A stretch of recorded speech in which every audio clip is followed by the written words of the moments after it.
Hello friends, जैसा कि पिछले चैप्टर में हमने देखा था कि गिज़लिन फ्लेम मैजिकल टावर में रूनस्टोन बेचने के लिए आया था। साथ ही साथ एक लड़की को भी अपने साथ ले जाना चाहता है। अब जैसे ही ये मैजिकल टावर के अंदर आता है, इसे वहीं एक जगह पर एक लड़की दिखती है जो जमीन पर पड़ी है और इस पर एक जादूगर स्पेल इस्तेमाल कर रहा होता है अपने जादू का, जिससे गिज़लिन बचाता है अपने तलवार से। और तभी हम देखते हैं कि टावर मास्टर आ जाता है और इस लड़ाई को रोकता है। अब इस चैप्टर की शुरुआत में हम देखते हैं कि टावर मास्टर ह्यूबर्ट चिल्लाता है कि क्या हो रहा है यहाँ, रोको इस लड़ाई को। अब दोस्तों, टावर मास्टर की वजह से लड़ाई खत्म हो जाती है। तब गिज़लिन इसे देखकर कहता है बेलिंदा से कि बेलिंदा, उस एल्फोय को छोड़ दो। गिज़लिन का ऑर्डर पाते ही बेलिंदा भी एल्फोय को अपने फंदे से आजाद कर देती है। तभी हम देखते हैं कि एल्फोय भागते हुए जाता है टावर मास्टर के पास और कहता है कि टावर मास्टर, मैं तो इस लड़की पनीसा को रोक रहा था लेबोरेटरी के अंदर जाने से, लेकिन तभी यहाँ पर घुसपैठिए आ गए और इन लोगों ने मुझ पर हमला कर दिया। देखिए, आपको तो पता ही है ना, इस वनीसा के पास माना नहीं है और ये जादू नहीं कर सकती, इसीलिए तो मैं इसे बस बचा रहा था, लेकिन ये मुझे मारने लगे। एल्फॉय छोटे बच्चे की तरह शिकायत लगा रहा होता है, जिसे देखकर बेलिंदा कहती है कि ओ माय, ये तो देखो लड़कियों की तरह रो रहा है।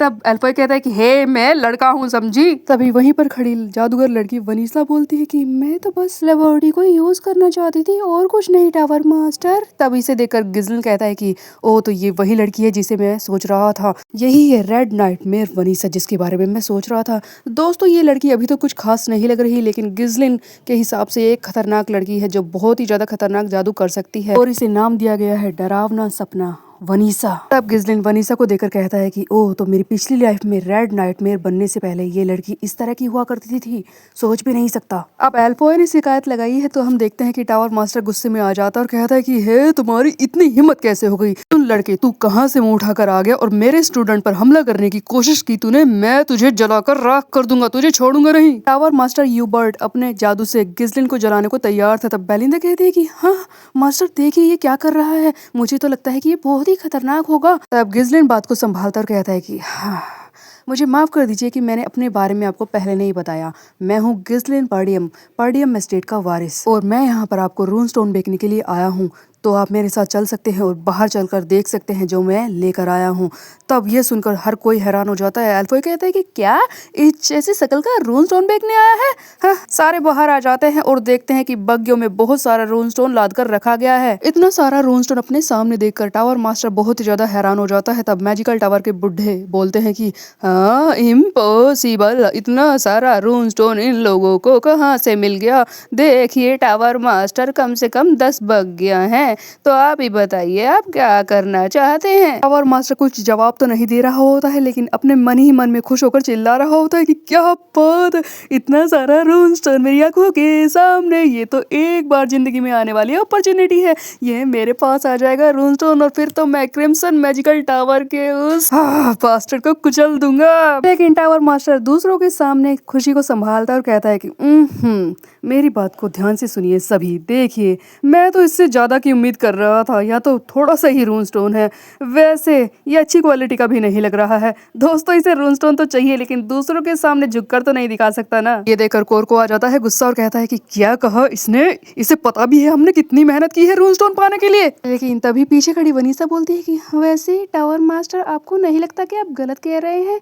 यहाँ पर तो बहुत सारा रूनस्टोन है, एक बग्गी ही हमारे लिए हफ्तों तक काफी होगी और ये तो इतनी सारी हैं। ये सुनते ही टावर मास्टर को गुस्सा आ जाता है, वो वनीसा पर चिल्लाता है कि क्या बोल रही हो तुम, तुम्हें कुछ पता है इसके बारे में? चुपचाप पीछे खड़ी रहो, आगे बढ़ने की जरूरत नहीं है। तब ये अपना मुंह घुमा लेता है और सोचने लगता है कि हाँ, वो रोनाटो, उसने मुझे परेशान कर दिया, वो धोखेबाज मुझे धोखा देकर चला गया और इस सर के दर्द को मेरे पास छोड़ गया, अब मैं इसे कैसे संभालूं? अगर इसके पास कोई टैलेंट नहीं है, कम से कम ये आसपास के माहौल को तो समझ सकती है, तभी तो बोल सकती है ना, क्या करूं मैं? तभी अपने बुढ़े साथियों को धमकाता और कहता है कि तो तुम में से कोई भी इसकी बात से एग्री करता है? अब दोस्तों, रूनस्टोन अच्छा है ये तो ये जानते ही है, लेकिन दूसरों के सामने नाटक करके तो दिखाना ही पड़ेगा ताकि कम प्राइस में खरीद सके। इसीलिए हम देखते हैं कि टावर मास्टर के वो दोनों साथी बुड्ढे आगे बढ़ते हैं और रूनस्टोन को उठाकर बोलने लगते हैं कि हाँ, हम देखते हैं, दूर से तो ये अच्छा ही लग रहा था, पर ऐसा लगता है कि ये अच्छी क्वालिटी का नहीं है। ऐसे भी पर्डियम टेरिटरी गरीबों की है, अचानक से ये पता नहीं मुंह उठाकर कहाँ से रूनस्टोन ले आए है, हो सकता है कि ये नकली हो। ये सुनते ही बेलिंदा को गुस्सा आ जाता है और वो चिल्लाती है कि तुम्हें पता भी है हमारे मास्टर ने इसे अपनी जान पर खेलकर हासिल किया है और तुम इसे फेक कह रहे हो। हाँ, बेलिंदा की बात को सुनकर वो दोनों बुड्ढे बोलने लगते हैं कि हमें इस बात से बिल्कुल फर्क नहीं पड़ता कि तुमने कितनी मेहनत से इसे हासिल किया है। तुम्हें तो पता ही होगा कि आजकल धोखेबाज इधर उधर घूम रहे हैं, चेक तो करना ही पड़ेगा। वैसे भी हम बेचने वालों की बातों पर तो नहीं बैठे रह सकते ना कि वो सच बोल रहे हैं या नहीं। ये सुनकर गिज़लिन कहता है कि ठीक है, अगर आप रूनस्टोन खरीदना नहीं चाहते तो मैं इसे यहाँ से लेकर जा रहा हूँ। अब गिज़लिन भी ड्रामा करता है और कहता है अपने साथियों से कि चलो दोस्तों यहाँ से चलो। वैसे भी ऐसा लगता है कि फ्लेम मैजिकल टावर के बंदों को हमारा रूनस्टोन नहीं चाहिए और ये यहाँ से जाने लगते हैं, जिसे देखकर यूबर्ट यानी कि टावर मास्टर हैरान हो जाता है और चिल्लाता है कि हे, ऐसा मत करो, रुको। तभी ये अपने साथी यानी कि उन बुड्ढों से कहता है कि मेरी बात को सुनो, क्या करना चाहिए जल्दी से बोलो। तब हम देखते हैं कि वो बुड्ढे इसकी चमचागिरी शुरू कर देते और कहते हैं कि टावर मास्टर, वैसे तो इन लोगों ने काफी मेहनत करके इसे यहाँ तक लाया है। एक काम कीजिए, इन बेचारों पर एहसान कर दीजिए, इन पर दया की भीख रखते हुए इस रूनस्टोन को खरीद लीजिए ताकि ये सारे खाली हाथ वापस न जाएं। दोस्तों दोनों बुड्ढे अपने टावर मास्टर की चमचागिरी करके दिखा रहे होते हैं गिज़लिन के सामने। तब टावर मास्टर भी यहाँ पर एटीट्यूड दिखाते हुए बोलता है कि ठीक है, अगर बड़े कह रहे हैं तो मैं बात मान लेता हूँ और मैं रूनस्टोन खरीदने को तैयार हूँ। तो मैं इस रूनस्टोन को खरीदूंगा, लेकिन मार्केट से कम प्राइस में। जिसे सुनकर गिज़लिन कहता है कि नहीं, आपको कोई गलतफहमी हुई है और मेरी बात को ध्यान से सुनो। एक कार्ड को यहीं पर छोड़ दो और बाकी सारी कार्ड्स को यहाँ से लेकर जाओ। वैसे भी मैं सारा रूनस्टोन यहाँ पर बेचने थोड़ी ना आया हूँ। जिससे सुनकर पहले तो कोर हैरान हो जाता है और गिज़लिन का प्लान समझते हुए कहता है कि हाँ यस सर, मैं अभी ले जाता हूँ, मैं तो भूल ही गया था, आपने ऐसा ऑर्डर दिया था। दोस्तों गिज़लिन ने भी इस टावर मास्टर के नहले पर दहला मार दिया है और इसे एटीट्यूड दिखाते हुए कह दिया है कि ठीक है, मैं बाकी सारी कार्ड्स को ले जा रहा हूँ और नहीं बेच रहा तुम्हें कुछ भी। अब जैसे ही सारी बग्गियां वापस लौटने लगती है, हम देखते हैं कि टावर मास्टर यूबर्ट आगे बढ़ता और कहता है कि हे, तुम क्या कर रहे हो, रुको, ध्यान से सुनो। गिज़लिन कहता है कि मुझे माफ कर दीजिए टावर मास्टर, एक्चुअल में हुआ ये था कि मेरे साथियों को कंफ्यूजन हो गई। मैं तो यहाँ से क्रिम्सन मैजिकल टावर जा रहा था, लेकिन रास्ते में मुझे थोड़े से पैसे की जरूरत पड़ गई, इसीलिए मैं यहाँ पर रुक गया। और वैसे भी मैं सारा रूनस्टोन आपको बेचने के लिए थोड़ी ना आया था। अब दोस्तों गिज़लिन ने क्रिम्सन मैजिकल टावर का नाम लेते ही इस यूबर्ट की दुखती रग पर हाथ रख दिया है। तब हम देखते हैं कि ये कदमों पर बिछने को तैयार हो जाता है और कहता है कि ऐसा लगता है कि तुम्हें कुछ कंफ्यूजन हो गई है लड़के, वैसे भी मैं तो मजाक कर रहा था। हम पैडियम के वारिस से पहली बार मिले हैं, इससे मुलाकात अच्छी होगी, यादगार रहेगी, बस यही था। चलो अंदर चलते हैं और वहां पर जाकर इस डील के बारे में बात करते हैं। दोस्तों टावर मास्टर तो फंस चुका है गिज़लिन के चंगुल में। हम देखते हैं कि ये सारे मैजिकल टावर के अंदर आ जाते हैं और मीटिंग रूम में बैठकर बात करना शुरू करते हैं। दोनों ही एक दूसरे के आमने सामने बैठे होते हैं। सबसे पहले टावर मास्टर यूबर्ट अपने आसपास बैठे उन दोनों बुड्ढों से मिलवाता है गिज़लिन को और कहता है कि ये है हमारे एल्डर्स जो कि इस मैजिकल टावर में 5th सर्कल मैजिक कर सकते हैं। जिसे सुनकर गिज़लिन कहता है कि क्या 5th सर्कल मैजिक, सचमुच कमाल का है। वैसे आप नॉर्दर्न रीजन में दूसरे नंबर पर है और दूसरे नंबर वालों से मुझे यही उम्मीद थी। दोस्तों शहद में लपेट लपेट कर गिज़लिन इनकी बेइज्जती कर रहा है, लेकिन फिर भी ये टावर मास्टर रूनस्टोन के चक्कर में कुछ कह नहीं रहा होता है। तब हम देखते हैं कि टावर मास्टर आगे बोलता है कि ऐसा लगता है कि तुमने कुछ गलत सुन लिया है। देखो, हम अभी भी स्ट्रॉन्ग है, सबसे ज्यादा स्ट्रॉन्ग नॉर्दर्न रीजन में। अब वहाँ पर विश्वास मत करो क्योंकि वो गलत हो सकती है। जिसे सुनकर गिज़लिन कहता है कि हाँ हो सकती है, चलो जरूरी बात करते हैं। जिसे सुनकर यहाँ पर बैठी बेलिंदा कहती है कि यंग मास्टर क्या कर रहे हैं, इस तरह से क्यों बात कर रहे हैं, कहीं ये हमें भगा ही ना दे। जिससे सुनकर गिलियन कहता है कि तुम चिंता मत करो बेलिंदा, हमारे यंग मास्टर के पास हमेशा प्लान होता है। तब टावर मास्टर यूबर्ट बोलता है कि हाँ, छोटी मोटी बातें बहुत हो चुकी हैं, चलो जरूरी बात करते हैं। तुम यहाँ पर जितना रूनस्टोन बेचने के लिए आए हो उसके लिए हमसे अच्छी डील तुम्हें कोई नहीं दे पाएगा। ये पैसे बताए इससे पहले हम देखते हैं कि गिज़लिन बात काटते हुए बीच में ही बोलता है कि डबल, मुझे 2 गुना पैसे चाहिए, मैं मार्केट प्राइस से 2 गुना पैसे लूंगा। जिससे सुनकर वहाँ बैठा हर कोई हैरान हो जाता है। यूबर्ट चिल्लाता है कि क्या डबल? देखो लड़के, इस तरह से बात नहीं करते हैं। क्या तुम इस तरह से नेगोशिएट करोगे व्यापार में? तुम्हें पता नहीं व्यापार करना किसने सिखाया है, लेकिन व्यापार में इस तरह से बातचीत नहीं होती। जब किसी के साथ लेन देन किया जाता है तो दोनों को एक दूसरे की इच्छा का सम्मान करते हुए कॉम्प्रोमाइज करना पड़ता है। तुम इस तरह से एक तरफा फैसला हम पर नहीं सुना सकते, अपने प्राइस नहीं बता सकते। जिसे सुनकर गिज़लिन अभी भी एटीट्यूड दिखाता और कहता कहता है कि पता नहीं मुझे ऐसा क्यों लगा कि यहाँ पर यानी कि फ्लेम मैजिकल टावर से मुझे अपने रून स्टोन के बदले में 2 गुना पैसे मिलेंगे। जिसे सुनकर वहाँ बुड्ढे हैरान हो जाते हैं और कहते हैं कि क्या कहा इस लड़के ने, ये हमें धमका रहा है क्या? तब टावर मास्टर को भी फाइनली बहुत ज्यादा गुस्सा आ जाता है और वो कहता है कि हे लड़के, मेरी बात को ध्यान से सुन, तू मुझे परेशान कर रहा है। तेरे जैसे आसपास पता नहीं कितने घूमते हैं, मैंने दुनिया में कितने देखे हैं, समझे? लेकिन गिज़लिन अभी भी अपनी बातों पर अड़िग है, बिल्कुल भी झुक नहीं रहा होता है, जिसे देखकर टावर मास्टर कहता है कि हाँ ठीक है, मैं खुद को ही शांत करता हूँ। लड़के, ऐसा लगता है कि तुझे व्यापार करना नहीं आता और ये पहली तेरी गलती है, इसीलिए मैं तुझे माफ करता हूँ।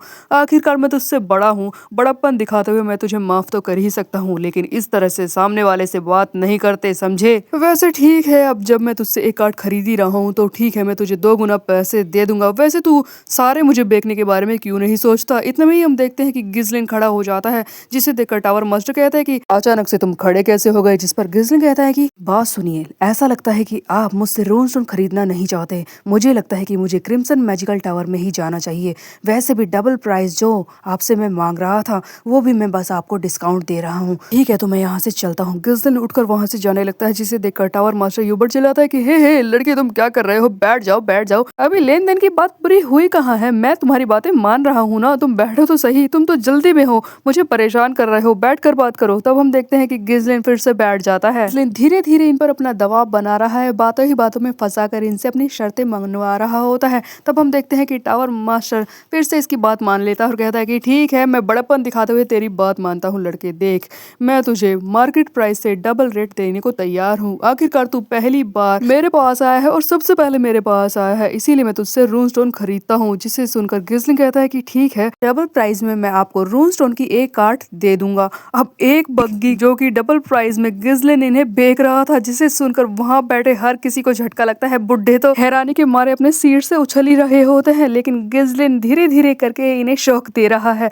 पहले इसने प्राइस को डबल किया और अब कह रहा है कि डबल प्राइस में भी बस एक ही बग्गी बेचेगा। अब टावर मास्टर ह्यूबर्ट के तोते उड़ चुके हैं, उसे समझ नहीं आ रहा कि वो गिज़लिन के सामने करे क्या। वो हंसते हुए बोलता है कि वैसे डबल मार्केट प्राइस तो मैं तुम्हें दे ही रहा हूँ, उसके बदले में एक बग्गी का रूनस्टोन मुझे लगता है कि तुम कुछ ज्यादा ही मांग रहे हो। लेकिन गिज़लिन इन्हें झुका कर ही मानेगा। गिज़लिन अब तीसरा दाव चलता है और कहता है कि मेरी बात को ध्यान से सुनिए, ये double market price crimson magical tower मुझे पहले से ही डबल मार्केट प्राइस देने वाला था, और अगर मैं उनसे जाकर बातचीत करता तो वो मुझे 3 गुना पैसे भी दे देते। मैं आपको ये बात पहले ही बता दूं। आपको क्या लगता है कि मैं सारा रूनस्टोन यहीं पर बर्बाद कर दूंगा? मैं वहां पर जाऊंगा क्रिम्सन मैजिकल टावर में और इसे 3 गुना पैसे में बेचूंगा। भाई साहब, बंदे में गट्स तो है, पहले इसने डबल कराया प्राइस को और अब इसे 3 गुना करा रहा है हर एक बग्गी के लिए। हम देखते हैं कि गिज़लिन फिर से खड़ा होता है और कहता है कि ठीक है, मुझे लगता है कि आप नहीं खरीद पाएंगे, मैं यहाँ से चलता हूँ और जाकर रूनस्टोन को क्रिम्सन मैजिकल टावर को बेच देता हूँ। जिसे सुनकर ये फिर से चिल्लाता है, ह्यूबर्ट, हे लड़के, तुम क्या करते रहते हो? बार बार खड़े क्यों हो जाते हो? ठीक है, मैं तेरी बात मानता हूँ, मैं तुझे 3 गुना पैसे दे दूंगा। और इस तरह से फाइनली गिज़लिन की बात मान ली जाती है। गिज़लिन भी राहत की सांस लेता है और हंसते हुए कुर्सी पर फिर से बैठ जाता है और कहता है कि आपसे नॉर्दर्न रीजन के सबसे बड़े टावर मास्टर से मुझे इसी तरह की उम्मीद थी। दोस्तों, पहले झटका दिया, फिर उसके बाद बेइज्जती की शहद में लपेटकर और अब तारीफों के पुल बांध रहा है। गिज़लिन ने भी आज कमाल ही कर दिया। तब हम देखते हैं कि ह्यूबर्ट खड़ा होता है जल्दी से और कहता है कि लड़के, तू यहीं पर बैठा रहे, देख मैं 3 गुने पैसे लेकर अभी आ रहा हूँ, यहाँ से उठना मत। वहाँ बैठे दोनों बुढ़े भी हैरान हो जाते हैं कि इनका टावर मास्टर कर क्या रहा है। तब हम देखते हैं कि ह्यूबर्ट अपने मन में सोच रहा होता है कि अरे यार, मैं इस लड़के की बात मान क्यों रहा हूँ? मुझ जैसा 6th सर्कल मैजिक करने वाला एक खतरनाक जादूगर इस जैसे गधे लड़के की बात कैसे मान रहा है? हाँ, पर मेरे पास रूनस्टोन नहीं है और मुझे आगे बढ़ना है, किसी भी तरह से क्रिम्सन मैजिकल टावर को हराना है। इसके लिए मुझे इसकी बात माननी पड़ रही है, वरना मैं इसे छोड़ता नहीं। लेकिन अब मैं जाता हूँ और पैसे लेकर आता हूँ। इससे पहले कि ये बंदा अपने आप को संभालते हुए पैसे लेने जाता, हम देखते हैं कि गिज़लिन निकालता है अपना तुरुप का हिक्का जो अभी तक इसने बचा कर रखा था और इसके ऊपर देकर मारता है और कहता है कि रुकिए 1 मिनट, कुछ क्षण रुक जाइए, क्योंकि अभी मेरी सारी शर्तें पूरी नहीं हुई है। दोस्तों, गिज़लिन इसके सामने एक और कंडीशन मिशन रखना चाहता है, जिसे सुनकर ह्यूबर्ट चिल्लाता है कि हे लड़के, क्या हुआ, अब तुझे क्या चाहिए? जिस पर गिस्लिन कहता है कि मुझे वनीसा चाहिए, वनीसा मुझे दे दो। दोस्तों फाइनली वनीसा की बात गिस्लिन ने टावर मास्टर के सामने रख दी है। आखिरकार सबसे ज्यादा मेन मुद्दा तो वही थी, उसे ही लेने के लिए तो गिस्लिन यहाँ पर आया था। लेकिन आखिरकार उस लड़की में ऐसी क्या खास बात है जिसके लिए गिस्लिन इतना ज्यादा मारा जा रहा है? दोस्तों गिस्लिन को लड़ाई के लिए वनीसा की जरूरत है, तो क्या सचमुच वो बहुत ही ज्यादा खतरनाक निकलेगी? खैर ये तो हमें आगे आने वाले चैप्टर्स में ही पता चलेगा। लेकिन टावर मास्टर ह्यूबर्ट किस तरह से गिस्लिन के शर्तों के झटकों से उभरेगा और वनीसा को देने को तैयार हो जाएगा, ये हम देखेंगे नेक्स्ट चैप्टर में। तब तक के लिए मेरे चैनल को सब्सक्राइब कर ले, बेल के आइकन को कर दे प्रेस। मिलते हैं, बाय बाय दोस्तों।